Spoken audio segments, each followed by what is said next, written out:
Hi, everyone. I wanted to take a minute and show you a feature in Gmail that might be kind of helpful as you continue to work with Gmail in the future. One of the things that I really like is this side panel that you'll see here from our email. So you'll notice that it may not be showing on yours. If you do, at the very bottom, there'll be a little arrow that you can click to show side panel. And in here, they have a couple of things that are really helpful. One of the first things that I always think is super helpful is the um, calendar part. It'll show the day that you have. And if you click here, it'll actually open up your entire calendar in a new tab, but it's kind of nice to have just a snapshot. This, by the way, can be pulled up in Google Docs, in Google Drive, in other areas within Google as well. The side panel is still accessible, and those key things are there. So this is one of the features that I really like. This helps me just stay on top of my calendar. I can easily access meetings. So if I need to access a meeting, I can click the link in here without having to open up my full calendar, especially if I'm running a little late to meetings. It's nice to have that quick click.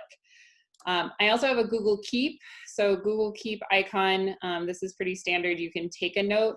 It's a good way for you to be able to work with other people on different tasks that you might have. So this is kind of nice to have. You can also take a note in the screen and create a new one if you want to. It's a good way if you want to have a checklist or a to-do list of some sort. There's also a task icon. This task icon is super helpful because you can add a task here just like you do in Google Keep. But one of the best things that I've seen is that you can actually add something to your task list from an email. So such as the Achieving the Dream kickoff that we are having, you'll see that you can actually add to tasks, which is really sweet. So if I add this to tasks, you're going to notice it pulls up on this side.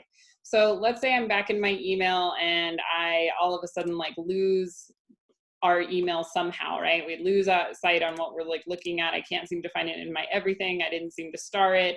It's lost. So what I can actually do is click here on the task and it'll actually pull up that email that I was needing to address. And once I am done with it, I can go ahead and click and you'll notice that it now comes off of my to-do list. So, and you can easily undo if you need to. So hopefully you found this helpful and you've learned a new strategy to use more with your Gmail account.